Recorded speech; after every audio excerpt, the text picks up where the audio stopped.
जिंदा पशु निर्यात के फैसले पर जैन समाज व आग बबूला। मुनि श्री 108 सदा सागर जी महाराज ने इसे भारत माता के माथे पर कलंक बताया। भारत से मांस निर्यात के बाद अब जिंदा पशु निर्यात करने के फैसले पर देश भर का जैन समाज आग बबूला हो गया। जैन मुनि श्री 108 सदा सागर जी महाराज ने केंद्र सरकार के इस फैसले को भारत के माथे पर कलंक बताते हुए कहा कि शाकाहारी प्रधानमंत्री नरेंद्र मोदी से ऐसी उम्मीद नहीं थी। उन्होंने इस फैसले को तत्काल वापस लेने को कहा है। भारत सरकार के पशुपालन विभाग ने पशु आयात और निर्यात विधेयक 2023 का ड्राफ्ट 7 जून को तैयार किया है। इस पर 17 जून तक आपत्ति व सुझाव मांगे गए।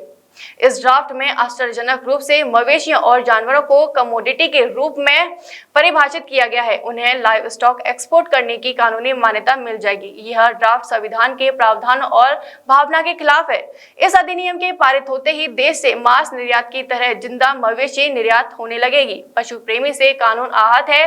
जैन मुनि श्री 108 सदा सागर जी महाराज ने झांसी के करगवा में एक धर्मसभा को संबोधित करते हुए इस प्रस्तावित अधिनियम का तीखा विरोध करने का आह्वान किया है। उन्होंने कहा कि केवल जैन समाज नहीं, देश भर के शाकाहारी समाज को आगे आना चाहिए और इस कानून का डटकर विरोध करना चाहिए। आज 17 जून को शिवपुरी में सकल जैन समाज महापंचायत द्वारा विशाल जुलूस के रूप में एक ज्ञापन कलेक्टर शिवपुरी को सौंपा गया। महेंद्र जैन भैयन, आज जो आपने आवेदन दिया है, किस मामले को लेकर दिया था? भारत सरकार के द्वारा अभी 7 जून को भारत से जिंदा पशु निर्यात करने का निर्णय लिया गया है। अभी तक भारत से मांस निर्यात होता था और पिछले 10 सालों में मांस निर्यात रिकॉर्ड स्तर पर पहुंच गया है, जो कि बहुत गलत है। अब जिंदा पशुओं का निर्यात अगर किया जाएगा तो जिंदा पशु ना तो वस्तु होते हैं ना कमोडिटी होते हैं, जीवित इंसान के रूप में भारतीय संविधान में दर्ज है। इसलिए उनकी जान का सम्मान किया जाना चाहिए और भारत सरकार को जिंदा पशु निर्यात करने का जो निर्णय लिया गया है उसको वापस लेना चाहिए। अगर ये वापस नहीं लिया जाता तो फिर आगे के लिए बहुत तेज ये आंदोलन हुआ, चूँकि पहले भी भारत सरकार ने करीब 8 साल पहले आपको ज्ञात होगा आंगनबाड़ियों में अंडा परोसने का निर्णय लिया था, जिसका भी पूरे भारत में अहिंसक प्रेमियों ने भरपूर विरोध किया था।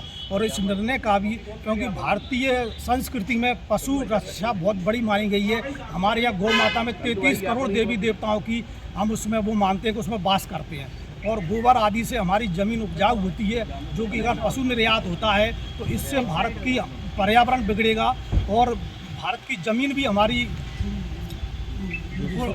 उपजाऊ नहीं रहेगी, जिसके कारण इससे बहुत बड़ी दिक्कतें पैदा होंगी और पशुओं की जो चीत्कार निकलेगी उससे पूरे विश्व में समस्याएं उत्पन्न होंगी। राजनीति में भी कहा जाता है कि गाय गऊ माता है, हाँ। उसके साथ भी उसके साथ ऐसा दुर्व्यवहार टाइप का हो रहा है, तो क्या ये कुछ दंडनीय अपराध नहीं है? कुछ बिल्कुल दंडनीय अपराध है और यही दुर्भाग्य की बात है कि देखिए हमारे देश में जो प्रधानमंत्री हैं हिंदुत्व की बात करते हैं और गोरक्षा की बात करते हैं, लेकिन ये निर्णय जो लिया गया है गौ हत्या और जो जितने भी पशु निर्यात होंगे उसमें सबसे ज़्यादा जो मांस लोग पसंद करते हैं वो गाय और भैंस आदि का पशुओं का करते हैं।